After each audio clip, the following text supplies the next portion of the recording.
जैसे चंद्रमा अपनी रश्मियों को प्रस्फुटित करता है तो सारे तारागणों की रोशनी उस चंद्रमा की चांदनी में फीकी पड़ जाती है। हे मित्र, मैं बड़ा भाई हूं, मैं दशरथ का ज्येष्ठ पुत्र हूं। प्रजा मुझे पालक के रूप में देखती है और जब तक मैं यहां बैठा रहूंगा तब तक कोई भी प्रजा तुझे राजा स्वीकार नहीं करेगी। इसलिए मुझे यह राज छोड़ करके अन्य क्षेत्र में जाना ही पड़ेगा। इसलिए तू बिल्कुल भी विकल्प मत कर, तू चिंता मत कर, तू ही इस राज को करने के लिए योग्य है और इस इक्ष्वाकु वंश में प्रकाश करने का कर्तव्य तेरा ही बनता है। इस प्रकार जब राम ने समझाया तब भरत अपने शीश को नीचे करते हुए, अब स्वीकार तो नहीं कहेंगे क्योंकि उन्होंने स्वीकार तो नहीं किया था, लेकिन पिता की और बड़े भाई की आज्ञा थी, इसलिए उस आज्ञा का पालन करने के लिए भरत वहीं खड़े रह गए। इस प्रकार से भरत को मना करके राम ने पिता से आज्ञा ली, चरण स्पर्श किए और पहुंचे अपनी माताओं से आज्ञा लेने के लिए। उन्होंने कहा, मां मैं अन्य देश को जाता हूं। तब कैकेयी को भी इस खेद हुआ कि ये मेरे कारण क्या अनर्थ हो गया। नहीं बेटा, मुझे तुम्हारे बाहर जाने से प्रयोजन नहीं है, तुम महल में ही रहो, यहीं रहो। मैंने तो भरत को राज इसलिए कहा है क्योंकि भरत बैरागी हो रहा है और वो बैरागी को प्राप्त हो गया तो मैं भी जीवित नहीं रहूंगी, मेरे भी प्राण निकल जाएंगे, इसलिए उसको राज लक्ष्मी में उलझा दूंगी तो वो राजा बनकर यहाँ रहेगा, मेरी आंखों के सामने रहेगा। पर पुत्र तुम भी घर छोड़ करके मत जाओ। तब उन्होंने पुनः वही कहा कि मेरे रहते भरत राज्य ग्रहण नहीं करेगा और ना ही प्रजा भरत को राजा स्वीकार पाएगी, इसलिए मेरा जाना आवश्यक है।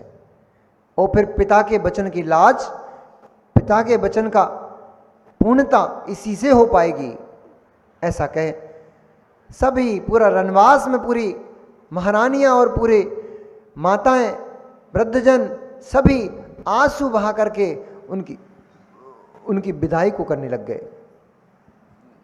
इस दृश्य को जब सीता ने देखा, जब सीता के पास राम विदाई लेने पहुंचे तो राम ने कहा, हे प्राण वल्लभे, मुझे यह देश छोड़कर जाना है, इसलिए तुम यहाँ सुख से रहो और मैं अन्य देश को जाता हूँ।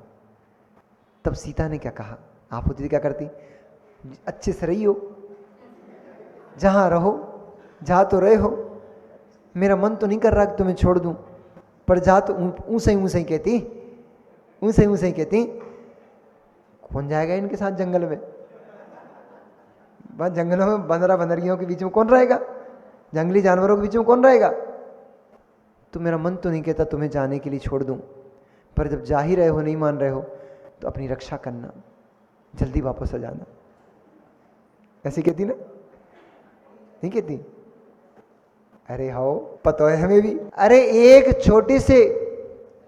छोटी सी मुंदरी के पीछे, छोटी सी अंगूठी के पीछे तो ये पत्नियां अपने पति को ले जा करके लॉकअप में बंद करा देती हैं। एक चम्मच के पीछे तो घर में तांडव मच जाता है। कहां बात कर रही हो कि नहीं कहते? तो सीता क्या कहती हैं? चलो, सीता कहती हैं, पत्नी क्या होती है? अर्धांगिनी होती है। पत्नी को लोक में क्या कहा जाता है? अर्धांगिनी। तो कहा, हे राम, हे मेरी प्राण प्रिय, आप इस अर्ध अंग को कैसे छोड़ के जा सकते हो? पत्नी अर्धांगिनी होती है और आधा अंग वहीं जाता है जहां आधा अन्य अंग होता है। तो सीता कहती हैं कि अर्ध अंग मेरे कहो कैसे छोड़ दोगे। हे अर्ध अंग, हे मेरे अर्ध अंग, कहो मुझे यहां कैसे छोड़ के चले जाओगे? तो अर्ध अंग मेरे कहो कैसे छोड़ दोगे, चरण रज देने से क्या मुख मोड़ लोगे, और आपके बिन जी सकेगी क्या ये दीवानी, और ऐसी है मेरे प्रभु राम की कहानी। अब क्या कहें? अब राम कुछ नहीं कह सके, इसलिए सीता को भी साथ में लेके चले। और जैसे ही निकले, लक्ष्मण आ गए वहां से, बोले भैया ठीक नहीं कर रहे हो, ये ठीक नहीं कर रहे हो, आप राज लक्ष्मी को छोड़ करके और भाभी को भी साथ में लेकर के इस देश से बाहर क्यों जाते हो? तब राम ने कहा, मित्र तू तो समझदार है, तू सर्व गुणों में सर्व कलाओं में निपुण है, तू तो समझता है इस समय पिता की कीर्ति दांव पे लगी हुई है और हमारा उसकी रक्षा करना कर्तव्य है। इसलिए तू भरत का अनुचर बनकर, भरत का दाया हाथ बनकर यहां रहे। नहीं भैया, भाई का प्रेम देखना हो तो, भाई का प्रेम देखना हो तो रामायण पढ़ना चाहिए। भाभी के साथ आप वन वन में कहां घूमोगे? आपकी कौन सेवा करेगा, कौन देख रेख करेगा? इसलिए मैं आपके साथ चलूंगा।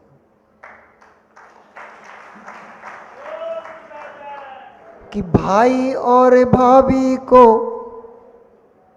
भाई और भाभी को कैसे छोड़ दूंगा, भाई और भाभी को कैसे छोड़ दूंगा, पिता तुल्य भाई की नित सेवा करूंगा। और गलती माता पिता की मुझे अब मिटानी, और ऐसी है मेरे प्रभु राम की कहानी, ऐसी है मेरे प्रभु राम। हे माँ, तूने भले ही किसी भी प्रयोजन से भरत का अभिषेक मांगा हो, लेकिन ये बहुत बड़ी गलती हो गई। और अब इस गलती को भाई की परछाई बन करके मैं पीछे पीछे चलूंगा, उसकी हर कदम पे रक्षा करूंगा, सेवा करूंगा। ऐसे ही इस गलती का सुधार हो पाएगा। इसलिए भ्राता मैं आपके चरणों को छू करके, मैं आपके चरणों को छू करके बस इतना ही आपसे मांगता हूं। जीवन में मैंने आज तक आपकी किसी बात को नहीं टाला है, आपकी हर आज्ञा का पालन किया है। आज मैं आपसे यही मांगता हूं कि मुझे अपने साथ ले चलो। पर क्या कर, जैसे किसी का मन नहीं कर रहा है उनको छोड़ने का, हमारा भी मन नहीं कर रहा है राम को छोड़ने का। रोती हुई पूरे परिवार के साथ, रोते हुए पूरे जन कुटुंबी जनों के साथ वे रामचंद्र जैसे ही ग्रह के बाहर निकले, नगर के दरवाजे तक पहुंचे। सारे के सारे नगर की प्रजा ने चारों ओर से घेर लिया उनको। नहीं नहीं नहीं, हमारे राम श्री राम तुम जा नहीं सकते हो। घर वालों को तो संतुष्ट कर दिया, अब इन्हें कैसे संभाले? क्या बोले कि बाह छुड़ा के जात हो सबल निर्बल जानकर मोह, बाह छुड़ाकर जात हो निर्बल जान के मोह, हृदय छुड़ा के जा सकूं तो सबल जानू तो है। हे राम, हे राम, उनका एक मित्र कहता है, हे राम तुम मेरे हाथ को झटक कर जा रहे हो, क्योंकि तुम राजा हो, मैं सेवक हूं, इसलिए तुम निर्बल जान करके मेरा हाथ छुड़ा के जा रहे हो। मेरे हृदय से कैसे जा पाओगे ये तो बताओ। तुम कहीं चले जाओ, कहीं भी चले जाओ, यहां हमेशा रहोगे। प्रजा रोने लग गई। प्रजा कहने लग गई, हमारा तो सुख रामचंद्र जी के चरण में ही है, जहां तुम रहोगे वहीं हमें रहेंगे। तो लोग क्या कहने लगे, सब लोग खिलाए आज हम पूरा ही करके उठेंगे रावला जी आज हम। तो प्रजा रो रही है, बेवल एकदम आंसुओं की धाराएं बह रही हैं। ऐसा लग रहा है एक तरफ से गंगा और एक तरफ से जमुना बह निकली है। रुदन, जहां मांगलिक कार्य होते थे वहां आज चारों तरफ रुदन ही रुदन दिखाई दे रहा है। जहां चौक पुर्दे थे वे सारे के सारे द्वार आज धूमिल धूमिल से दिखाई दे रहे हैं। आंखों में बच्चों की नींद नहीं। छोटे छोटे बच्चे माँ से भोजन नहीं मांग रहे हैं। छोटे छोटे बच्चे राम से कह रहे हैं मत जाओ। तब कि इनके नहीं रहते कहो कैसे हम रहेंगे। अब प्रजा कह रही है, रोती जा रही है, चिल्लाती जा रही है और रोकती जा रही, तुम मत जाओ। और कह रही है कि इनके नहीं रहते कहो कैसे हम रहेंगे, बेदना बेरह की कैसे बाबले सहेंगे। हे राम, हम तो तुम्हारे दीवाने हैं। हे राम, हमारे प्राण तो तुम में ही बसते हैं, तुम्हारे बिना हम कैसे जीवित रहेंगे। तो इनके नहीं रहते कहो कैसे हम रहेंगे, बेदना बेरह की कैसे बाबले सहेंगे, इनके ही चरण में कटेगी जिंदगानी, और ऐसी है मेरे प्रभु राम की कहानी, ऐसी है मेरे प्रभु राम की कहानी। लोग लेट गए जमीन पर। अगर आपको जाना ही है तो हमारे सिर के ऊपर से पैर रखते हुए निकलना पड़ेगा, अन्यथा तो आप यहां से निकल नहीं पाओगे। हमारे शरीर को रोनते हुए चले जाओ तो चले जाओ, अन्यथा तो राम तुम इस नगर से बाहर नहीं जा सकते। नमो हरिहंताड़म नमो सिद्धाड़म नमो आयरियाड़म नमो वज्जायाड़म नमो लोही सब साहुम। मनीषियों, वर्तमान शासन नायक भगवान वर्धमान स्वामी के शासन काल में हम सभी भव्य जीव यहाँ विराजते हैं। परम भट्टारक महाश्रमण उन भगवान वर्धमान स्वामी के मुख कमल से निश्रित बागवादिनी भगवती मंजनवाणी का हम सभी भव्य जीव यहाँ करुणांजलि लगा करके पान कर रहे हैं। यह बागवादिनी, यह भगवती मंजनवाणी सभी जीवों का कल्याण करे, सभी जीवों का मोक्ष मार्ग प्रशस्त करे। संसार की बड़ी विचित्र दशा है। इस संसार में यह जीव कभी एक अवस्था में ठहरता नहीं है। कभी, भैया एक बार सेट कर लो, बार बार उंगली नहीं करना उसमें। कभी यह जीव किसी पर्याय में जाकर सुख को भोगता है, तो कालांतर में किसी अन्य पर्याय में जाकर यह जीव दुखों को और कष्टों को भोगता है। कभी तो यह जीव वैभव से युक्त होता है, तो कभी वही जीव दरिद्रता को प्राप्त होता है। कभी मान सम्मान यश को प्राप्त होता है, तो समय बीतते ही वही जीव लोगों के द्वारा धिक्कार और तिरस्कार को प्राप्त हो जाता है। कभी यह जीव उत्तम भोगों को प्राप्त होता है, तो फिर कभी यह जीव इसी संसार में, उसी पर्याय में दरिद्रता और कष्टों को प्राप्त होता है। संसार में जितनी भी अवस्थाएं हैं, ये सारी की सारी अवस्थाएं पुण्य और पाप कर्म की प्रकृतियों के बीच घूमती रहती हैं। जिन जीवों के पास पुण्य कर्म है, वे जीव लोक में यश को प्राप्त होते हैं, सुख, समृद्धि और ज्ञान आदि को प्राप्त होते हैं। जिन जीवों का पाप कर्म प्रचंड है, ऐसे जीव संसार में दुखों को और कष्टों को, नाना प्रकार की विभिन्न प्रकार की कष्टमय अवस्थाओं को प्राप्त होते हैं। राज सिंहासन पर बैठने वाले रामचंद्र जी, जिनका दूसरी ही सुबह अभिषेक होने वाला था, ऐसे वे रामचंद्र जी आज अपने ही नगर के द्वार पर खड़े हैं और वे अपने राज आदि को छोड़ करके अन्य देश में निवास करने जा रहे हैं। कल बड़ी मार्मिक उस सारी अवस्था को आपने देखा कि वे रामचंद्र जी कैसे अपने पिता की लाज रखने के लिए, कैसे अपने पिता की कीर्ति धूमिल न हो जाए, उसके लिए अपना सर्वस्व न्यौछावर करके, सर्वस्व को छोड़ करके और वन की ओर चले जा रहे हैं।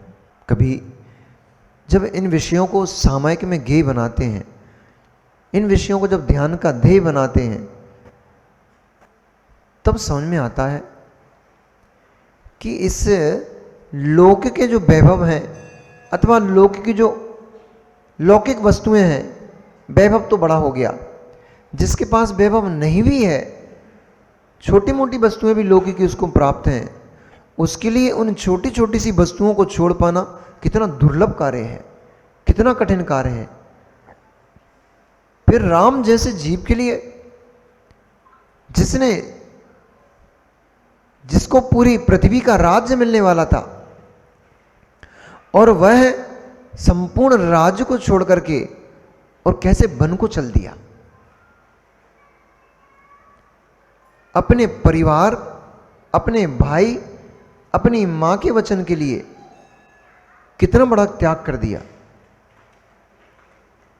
आज का इस पंचम काल का कोई मनुष्य होता तो निश्चित मान के चलना, माता पिता को ले जाकर के कोर्ट में खड़ा कर देता, उनके ऊपर केस कर देता, उनको लॉकअप में बंद करा देता कि मेरा पिता, मेरी मां मेरे साथ दुवाहत करते हैं,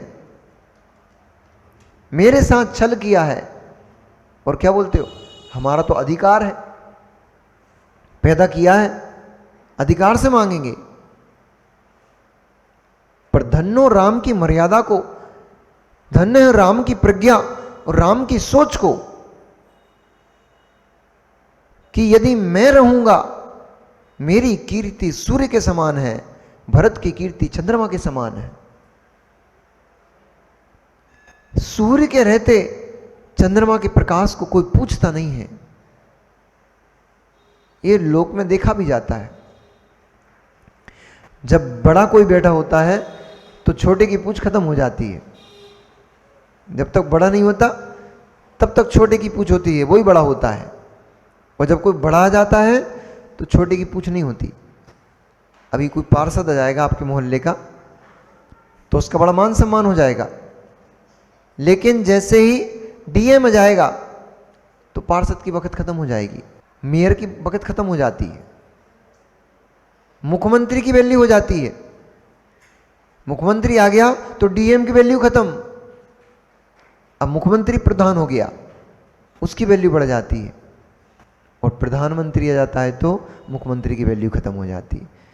हमने ये देखा मालूम कहां? गोमटेस में। गोमटेस में हमने बड़ा नजारा देखा कि जिस दिन मुख्यमंत्री को आना था उस दिन सारे विधायक, एमडी, डीएम वगैरह जितने भी लोग थे वे सब सुबह से तैयारियों में लग गए, मुख्यमंत्री जी आ रहे हैं। और एक बड़े लंबे काफिले के साथ मुख्यमंत्री जी जब आए, बड़ा ठाठ से उनका स्वागत किया गया। और दूसरे दिन मोदी जी पधारना थे।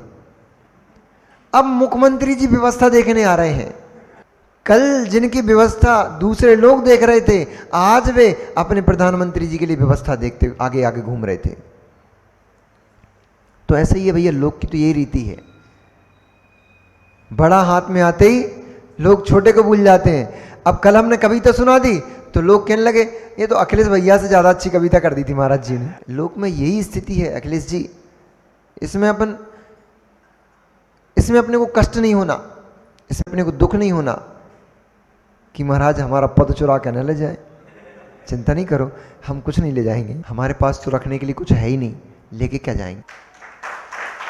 पर जो लेके जाएंगे, ये भी बता दे रहे हैं, पर जो लेके जाएंगे वो आगरा में आने वाला हर व्यक्ति नहीं ले जा पाता। आपके मन को चुरा के ले जाएंगे और छोड़ के भी जाएंगे। लेन देन के हिसाब किताब बराबर होना चाहिए भैया, तो छोड़ के भी जाएंगे। अब आपके हृदय में अपनी आकृति छोड़ जाएंगे।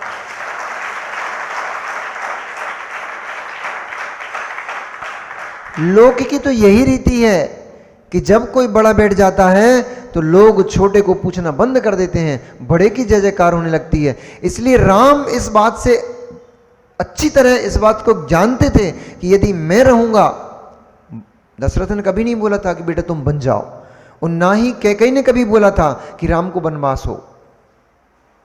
परंतु राम इस बात के जानकार थे, वे जानते थे कि मैं बैठा रहूंगा तो मेरे कारण से भरत की पूछ नहीं हो पाएगी। मैं जब तक यहां बैठूंगा तब तक भरत को कोई भी राजा स्वीकार नहीं करेगा। इसलिए इस देश को, इस राज्य को मुझे छोड़कर जाना ही ठीक पड़ेगा, जाना ही उचित होगा। इसलिए पिता से आज्ञा लेकर के राम जब निकल पड़े तब सीता ने कहा कि मैं आपकी अर्धांगिनी हूं और अर्ध अंग को छोड़कर कहीं जाया नहीं जा सकता है, इसलिए मैं भी आपके साथ ही चलूंगी। पत्नी का तो कर्तव्य ही होता है पति की परछाई बनकर के जिए, ना कि पति को अपनी परछाई बना के जिवाए। पत्नी का कर्तव्य होता है पति की परछाई बनकर जिए।